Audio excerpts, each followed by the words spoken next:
Hi, this is Rabbi Fleschel giving you something special on the Ten Commandments.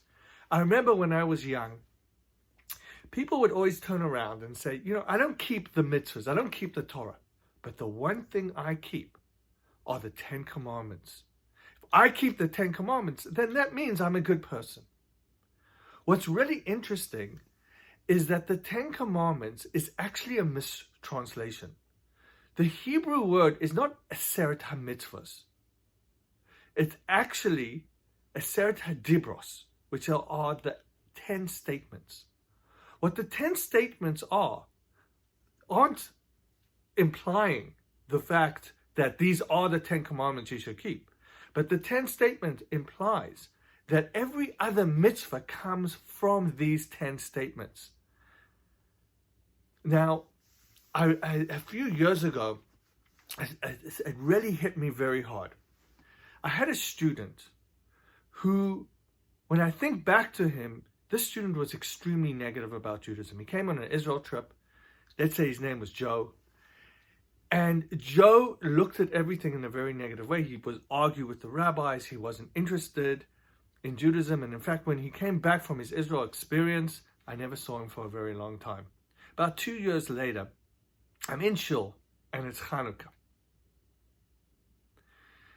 And I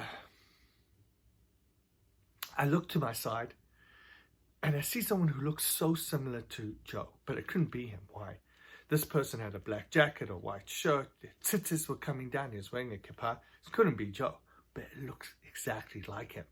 And it really bothered me. After the service, we all come in for Kiddush, and there I see him again, and I needed to find out what this person's name is because it just looks like him, and it was like bothering me. Could this really be Joe or not? How could someone who was so anti-Judaism, come to shul and wear kippah and tzitzis and everything like that? So eventually someone came up to me and said, yeah, this is actually Joe. So I went up to Joe, and I said to Joe, I didn't say hi, I said, what is your story? And he kind of knew where I was coming from. And he said to me, I'll tell you my story. In the summer, I decided to read some books. And one of the books I read was Josephus. Josephus was a historian. And he was there, he would write about the time of the temple when Jewish people would do sacrifices. And Joe said he was so impacted by Josephus that he decided that he wanted to do something. But the only thing that he kind of knew were the 10 Commandments. So he started going through the 10 Commandments. Don't murder. He said, I don't murder. He went through the other mitzvahs, said, fine, I believe in God. And then there was one mitzvah that stood out.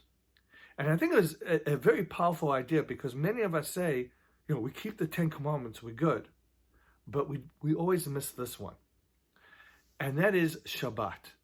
And he said, I don't keep Shabbat. I want to start keeping Shabbat. And that's why he started coming to shul and he started keeping Shabbat. Today, Joe is living in Israel. He's in yeshiva. He's married. He's a traditional Jew. But what's very striking about it is that in some ways he was doing what the 10 statements are meant to be. This was a starting point.